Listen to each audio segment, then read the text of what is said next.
Different பர்சனாலிட்டினா அது நயன்தாரா தான். விமர்சனங்களை பற்றி கவலைப்படாமல் தான் நினைத்ததை புதுமையாக செய்து முடிப்பவர் நடிகை நயன்தாரா.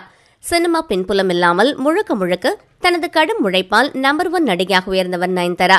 தி ஹாலிவுட் ரிப்போர்ட்டருக்கு அளித்த பேட்டியில் நடன இயக்குநர் பிரபுதேவாவின் வேண்டுகோளின் காரணமாக படங்களில் நடிப்பதை நிறுத்த தயாராக இருந்ததாக தெரிவித்தார். என் வாழ்க்கையில் காதல் வேண்டுமென்றால் என் கேரியரை விட வேண்டிய கட்டாயத்தில் இருந்தேன் என்றார். மனக்கசப்பின் காரணமாக பிரேக்கப் ஆனது இவர்களது காதல். நானும் ரவுடிதான் படத்தில் நடிக்கும்போது விக்னேஷ் சிவனை காதலித்து திருமணம் செய்து கொண்டார்.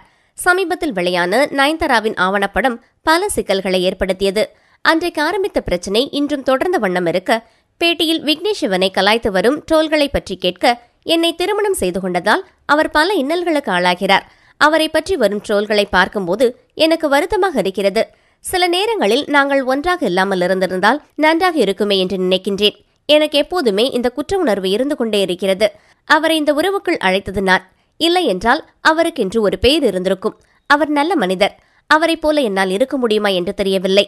அவர் மேல் நான் வைத்திருக்கும் அன்பும் மரியாதையும் சில சந்தர்ப்பங்களில் நான் எதிர்கொள்ளும் பிரச்சனையால் சரிந்து விடுகிறது.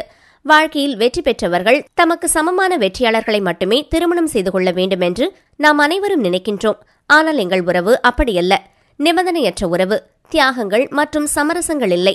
அவர் என்னை விட மிக தாமதமாகத்தான் அவருடைய கெரியரை தொடங்கினார். என்னுடைய கெரியர் வெற்றிகரமாக இருப்பதால் என்னை அவருடன் ஒப்பிட்டு பார்ப்பது நியாயமில்லை என்று தனது ஆதங்கத்தை ஒளிவு மறைவில்லாமல் வெளிப்படுத்தினார்.